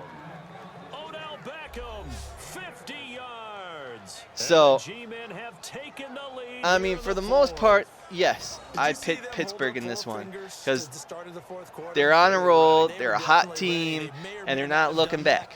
But Miami knows how to win, knows how to beat them. And if they can replicate that, what they did in Week 6, they can beat them. But I don't think Miami be able to. And, well. You know what? Yes. That's my upset pick of the weekend, is Miami over Pittsburgh. If I had one upset, I got to go with Miami over Pittsburgh. There I said. And last but not least, I've already talked about this a little bit. Green Bay, New York. Obviously, I'm picking Green Bay. Madden at the moment likes New York. But we still have 12 plus minutes left in the game. New York finally gets their first lead, the cornerman. Overall, I think this weekend, it's going to have a slow start with Oakland, Houston. Detroit, Seattle will be your saving grace. But Miami, Pittsburgh, New York, Green Bay, feel like those two games will be just like your typical Sunday afternoon. After the touchdown, it's Robbie But Gould I know the one thing I didn't mention, my Super Bowl picks out of the 6 teams, or 12 teams I should say, And he'll get it up to about the is 26-yard line, just in the beginning of the season I picked 25. Green Bay over Kansas City. And you know what? I'm sticking with that because both teams made the playoffs. So it's still a possibility. Once they are both eliminated, if that happens, then I will go by a week by week basis. Like right now, like I said, I picked Oakland, Seattle, Miami, and Green Bay to all win this weekend, which I hope comes true. But of course, the great debate becomes who has a chance to upset Dallas and upset New England. And in all honesty, the two teams I still have in there, Green Bay and Kansas City. But I don't know what else to say here. More or less, sit back, relax, and see how the rest of this game turns out. I mean, this one's going to be a good one. The veteran showing he still has the agility. So, what we got? We got 12-11, 12 minutes. Green Bay's got the ball at their own 41. 1st and 10. Rodgers in shotgun. Packers kind of slipped after taking a 21-10 lead or whatever. Now, though, I don't know. Randall Cobb, I think he did practice this week for the Packers. Oh, and that does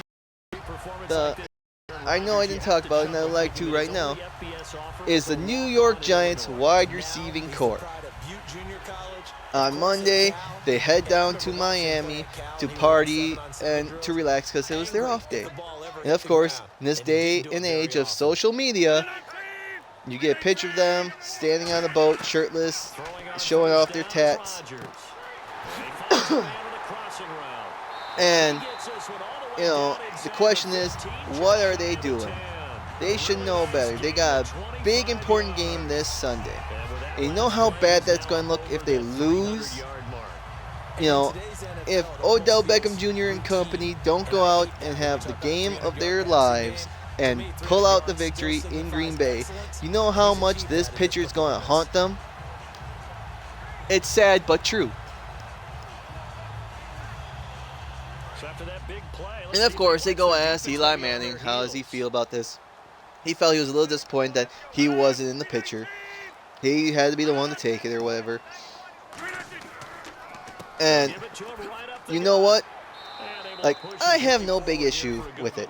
But like I said, in this day and age of social media, you see it, you're going to have conversation, controversy, this and that, blah, blah, blah. Because they should be focusing on the playoffs. Because you saw what happened back in 2007 when the Dallas Cowboys, during their bye week, they had the number one first round bye and home field advantage throughout the playoffs. They went to Cancun. What happens? They lost the New York Giants in the divisional round. And now you have this pitcher coming up. And it's very true. If like I said, the Giants more or less now they have to win. But the question, can they? Their defense has been coming on strong. That's what I've heard. Their defense has ramped it up. And if they can get pressure on Aaron Rodgers and force him to make throws here and there that doesn't go his way, then yeah, the Giants are going to win if they get pressure on Green Bay's offense. But the real so going back to the pitcher, back in the day, you never knew what players did on their days off. Could they have done the same thing? Probably. You just didn't hear about it because of social media. Because everyone's got to be tweeting, posting, liking, snapping, chatting on what they're doing every living second. So, like I said, I got no issue because, you know what? Max McGee, the night of the Super Bowl, he went out partying and drinking. Didn't think he would play in the Super Bowl in Super Bowl I. Boy Dollar gets hurt. He goes out there with a hangover, and he has the game of his career. And you only hear about that because he tells you, after the game. You don't hear about. You didn't hear it on the news before the game. You didn't hear about it in the pregame and stuff like that. And it's like all word of mouth until the day after, stuff like that. So it's really not that big of a deal, only if you lose. And the media has a scapegoat to go out and say, hey, they lost because they didn't have time to focus, they this and that. So, but here we are now. Giants got the ball back. Oh, Green Bay finally answered. They're up by 3 again, and I mean that looks like Green Bay secondary. So we'll see. Like I said, we'll see come Sunday. Man at the moment likes the Packers, but we got 9 minutes left. New York's on the move. Green Bay's defense, I don't know who's going to be playing in the secondary. Yeah, more or less, you got to get the water boy. But like I said, when they played each other in Week 5, Green Bay had nobody in their secondary, and only won by 7. Giants all-time leader in passing yards and completions and touchdowns. Just another connection. No doubt about it. That's the Eli Manning we know. And oh boy. If New York wins, you know how much heat, you know how much hatred is going to be spewing in the Packer fan base. Packer Nation is just going to be like, same old. We just can't get past the Giants in the postseason. Yes, and it's a semi-shame that these teams play each other in the wild card weekend.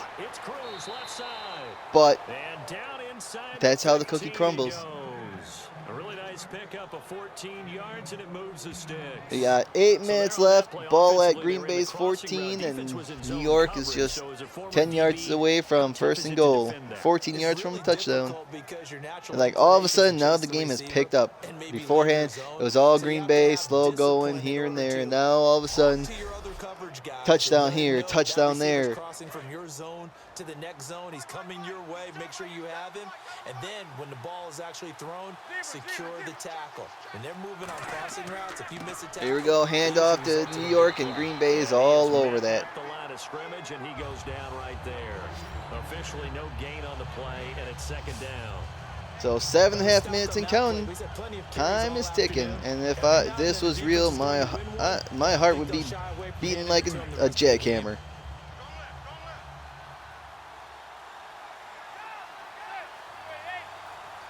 So we got 2nd and 10. Eli shotgun, 3 to his left. Another handoff. Oh, And effective running here. He'll take it down inside the 10. That 2nd down run, a big help. The 7 yards leaves him with just a 3rd and 3 now. so yeah. Ball at the 8, 3rd and 3. Ran the ball on 1st down and Clock got is stopped. still Most people would scream, ticking. throw the ball here in this situation. They stayed with their What do? roots, You stayed go with for the one first, or you another, get and they you go for the touchdown? Looks like the defense in press coverage here. Well, they brought in an extra defensive back here, so probably not expecting a run So, on 3rd and 3. Manning under center takes a snap. Now Manning finding time. Oh, And he's wide got it. open. Touchdown, Giants. Victor Cruz. He was Now wide 2 open. touchdowns. No one was And near the him G-men for a have mile. taken the lead here in the 4th. I know we often laugh, and sometimes we even exalt the guys who are great. You trash look right talkers and there, give us some Burnett really and funny Haha lines, were but the to bottom line his is left, absolute and production on the field. by the time The they second noticed him, touchdown of he the was game, and they lead. dancing the And now they'll be salsa. looking to their defense to preserve that lead. So extra point is And that will up and make this good. a 4-point game. So now the Giants have a 4-point lead. Just a That little time bit ago, a 6-play Packers had a drive, 4-point lead. And it was polished off by a Giants touchdown. And so we got some good action late in the game, and usually it always seems like it doesn't matter how the first 3 quarters go, depending on how good or great a game is. It's always the 4th quarter that matters. Whew.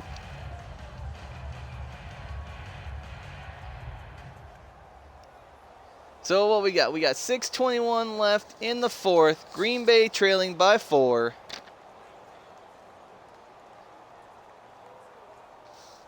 And they will be getting the After ball the back. touchdown, it's Robbie Gould now to kick it away. Here comes Ooh. Montgomery now to return. He's at the 20, gets to the 25. Return here, he gets it out to the 25-yard line. 6:18. So Green Bay needs a touchdown to take the lead. Say they get 6 plus 2.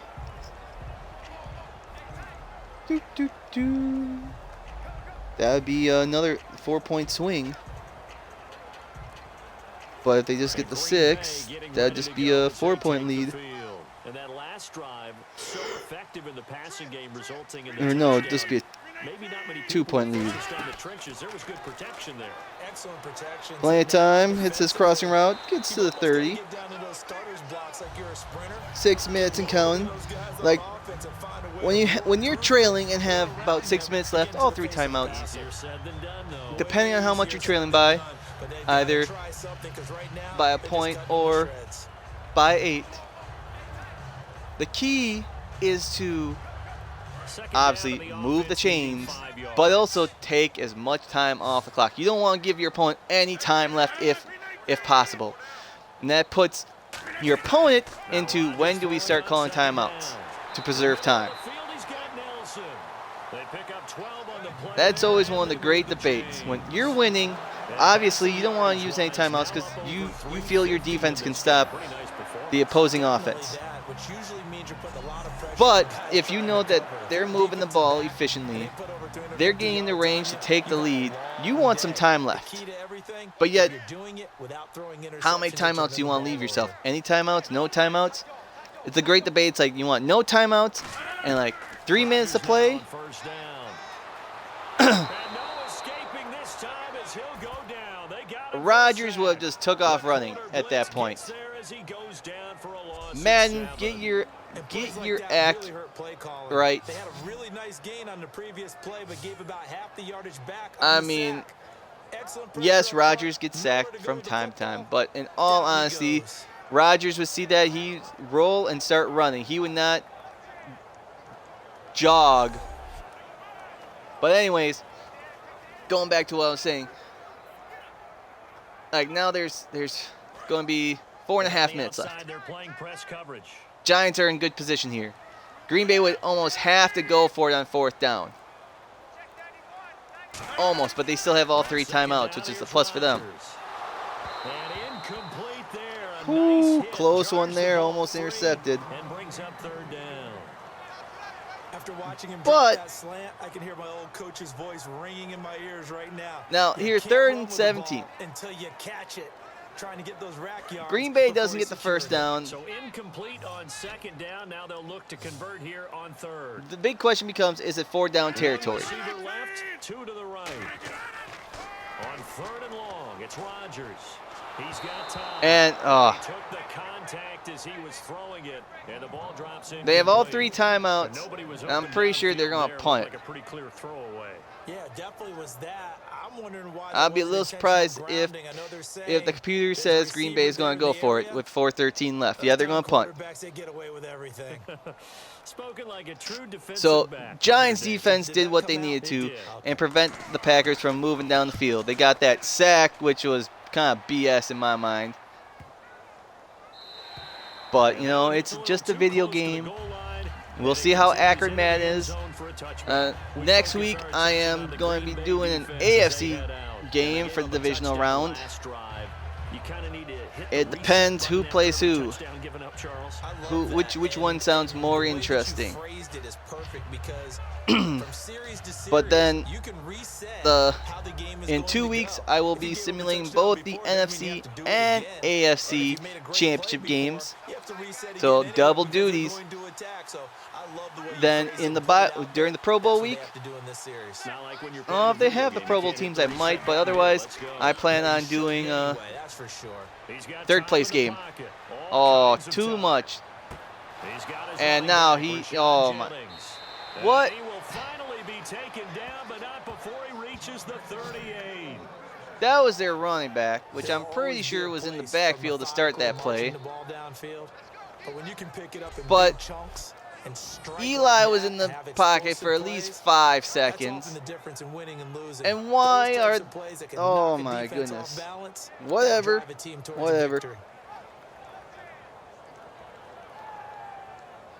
I know, I'm kind of biased, but you know, when you're watching your team playing a fake game that doesn't count, it's still annoying because you know they're 10 times better. But it all comes down to the real game anyways. So what we got? We got 1st and 10 at Green Bay's 38, 3:20 left. Here we go, hands the ball off, and Packers have to start calling timeouts. They're going to have to. If they hold New York to a field goal attempt, you know, they can still tie it with a touchdown and extra point. Smart football. Don't know why Green Bay isn't. I mean, I would start calling timeouts if I'm Green Bay.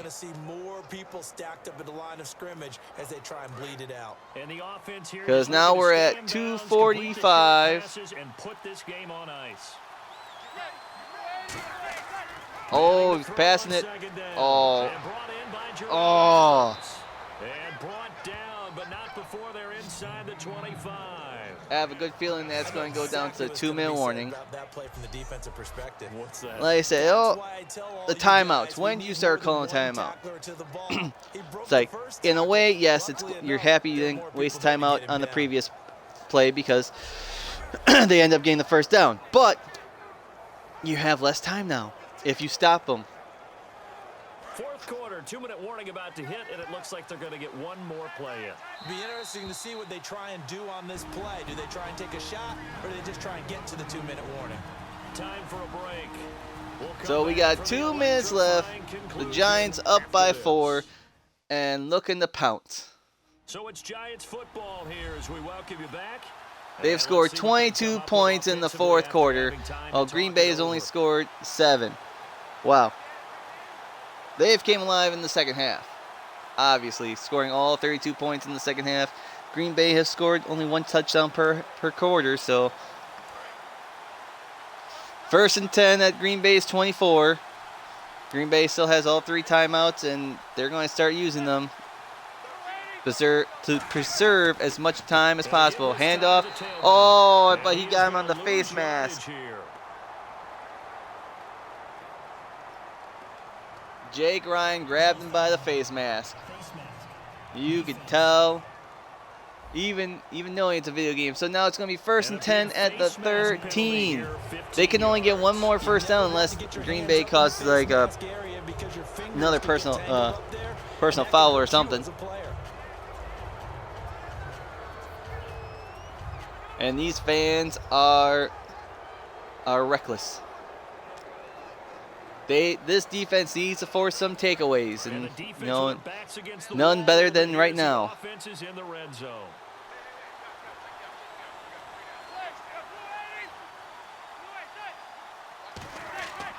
So here we go. Oh, play action. He's going for the dagger. Going left side, and he's got Donnell.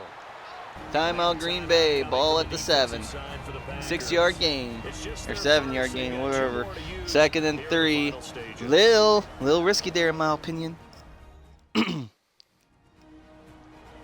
But Green Bay secondary is not the best. Like I said, it's like a mash unit. And get set as we resume action. So we got $1:52 left in the 4th. Ball at the Green Bay 7. 2nd and 3 for the Giants. You know, they can get first down and more or less run the clock out.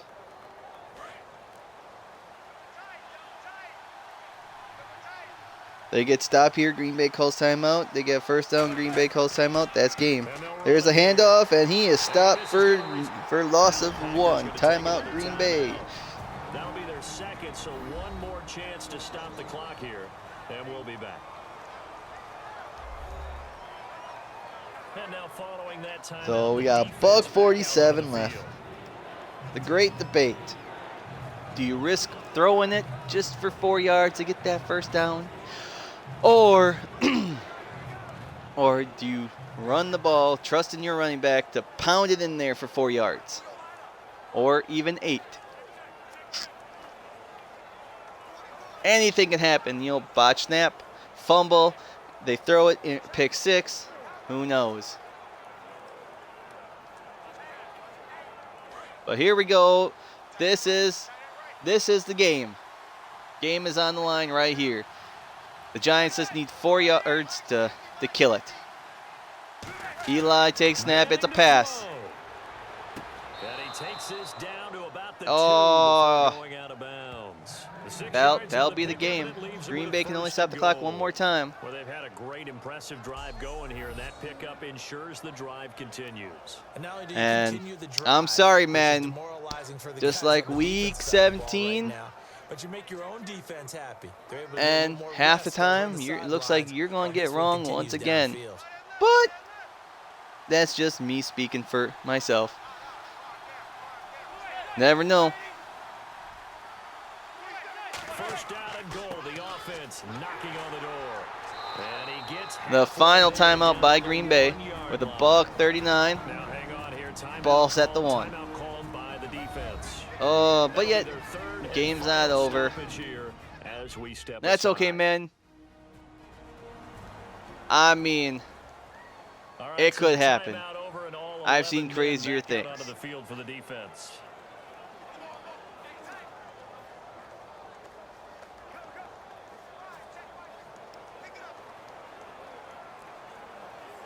Ball is placed at the 1. This would just be agonizing. Agonizing to watch.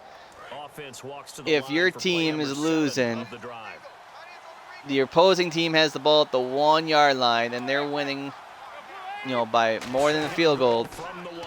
They'll run it now out of the gun. And he is not going to get in as the big bodies stop him at the 1. That's impressive. And like I said, this is agonizing to watch. Even though it's not a real game, what happens here isn't real life. And if not, the clock is definitely their friend.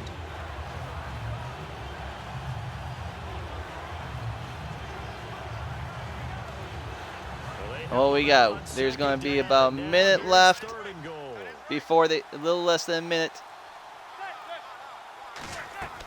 Takes a handoff and he stopped. And they can run the clock down to like 15 seconds. It's 4th and goal. Even though I'm not rooting for either team, that was a nice defensive play. It's awfully fun to watch, even in an offensive game. Boy, oh boy. They send out Robbie Gould. Out trots the kicker in a big spot here. From the left hash, should be a fairly easy one here. Snap, place, kick is up, and it's good. They got a 7-point lead with 14 seconds left. So Charles, I think from a So Green Bay, you have to look at that field goal there and consider it a win. You're able to keep them Green within a Bay touchdown, will so have no like question one about it. shot. That was the kind of stand that keeps you in ball games. And we all know how Aaron Rodgers does when it comes to something called a Hail Mary. And when it came to last year in that divisional game against Arizona, when the Packers got the touchdown and were an extra point away from tying it and forcing overtime, I was telling everybody they should have gone for 2 and went for the win. Either go home, either get the win or go home trying. I mean, so short kick, gets at about the 11. He's at the 35. Ooh, 10 seconds left. Ball's at the 37. And it all comes down to this.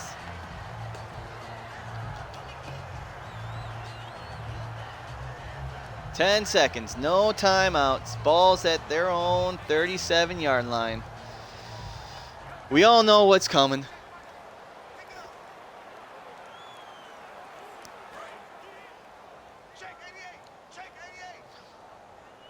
We got 1 to the right, 3 to the left, and a halfback.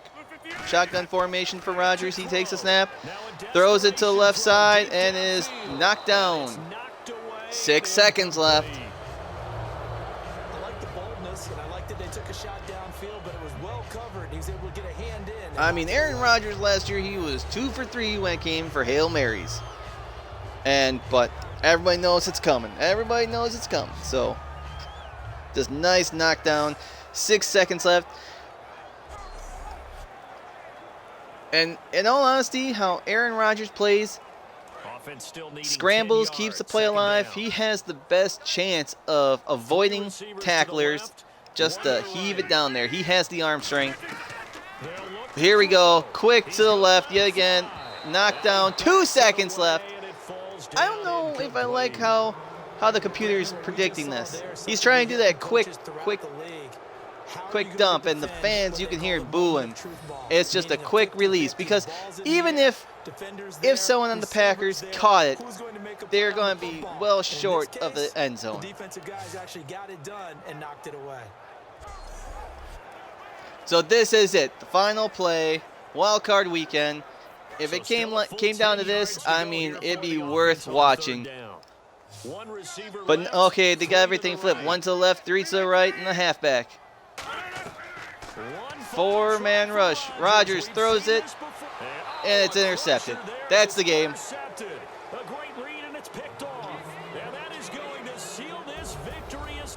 And the fans are booing. I wouldn't blame them, because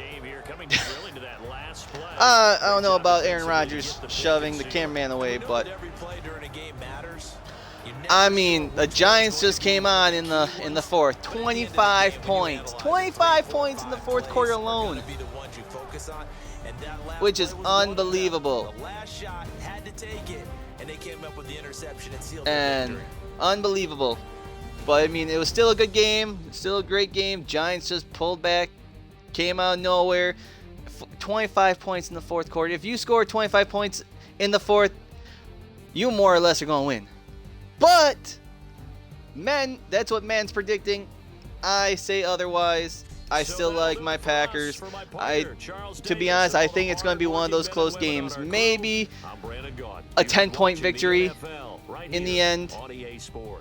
But, so, there's your men trying to rebound from the regular season. So there you go. There's your final. Man's predicting Giants win 35, Green Bay 28, and they'll advance to the divisional round. So until next week, we'll see which 4 teams advance and which 4 teams go home. So until next time, thanks for watching and see ya.